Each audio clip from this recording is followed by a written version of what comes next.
Did the Oilers just get absolutely screwed? Well, as the Oilers often do, they just lost a game in a pretty controversial way. So the game's in overtime, the LA Kings have a power play. They score what looks to be a pretty ordinary goal, but the Oilers don't leave the ice, and it turns out that there's a controversy over whether the puck was played by a high stick. So the NHL isn't looking at anything around the goal itself, it's this play right here. Because this was an overtime deciding goal, the NHL automatically reviewed this, and the important rule is high sticking here. Rule 80. If you hit it over your shoulders, the play's gotta be blown dead. If they miss a stoppage, then the goal doesn't count. I saw some people talking about whether it hits the Oilers player. It doesn't actually matter. Elliot Friedman did a good job of explaining this. It's about possession, which I've talked about in past videos. It's different. Anyway, because the call wasn't made on the ice, there has to be conclusive evidence that the puck was high sticked. The difficulty here is that the point where the stick could have possibly made contact with the puck is at the apex of the puck's trajectory, literally as it's about to start coming down. So it's not really possible, or at least easy to tell, whether the stick actually touched the puck or whether it was just right next to it. Some have said that you can look at how the puck is flipping. I think that's nonsense. For me, I actually do not think the stick touched the puck here, even though I want Edmonton to win this series. Even if it possibly did touch the puck, I don't think there is conclusive evidence. And I saw a lot of people online saying it's stupid. The NHL looks like a joke when they do this. I see where they're coming from, where this is a technical application of the rule, and if he touched the puck, it doesn't impact the play whatsoever anyway, but I'm still glad they get this one right, at least in my opinion. The reffing in this game was controversial for other reasons, however, and Kevin Bieksa said it well.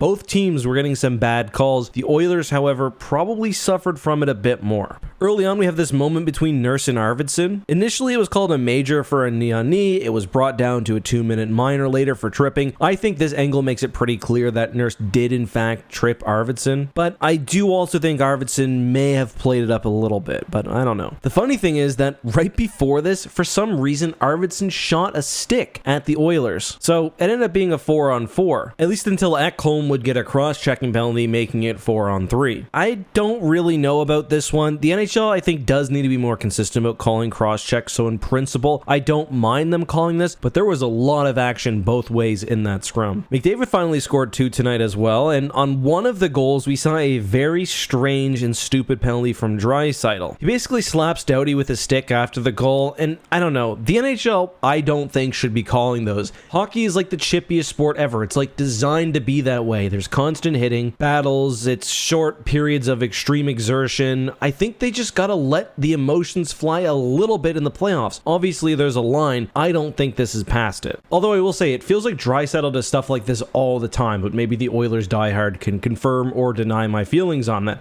Anyway, of course, LA would go down on the power play and almost immediately score the tying goal.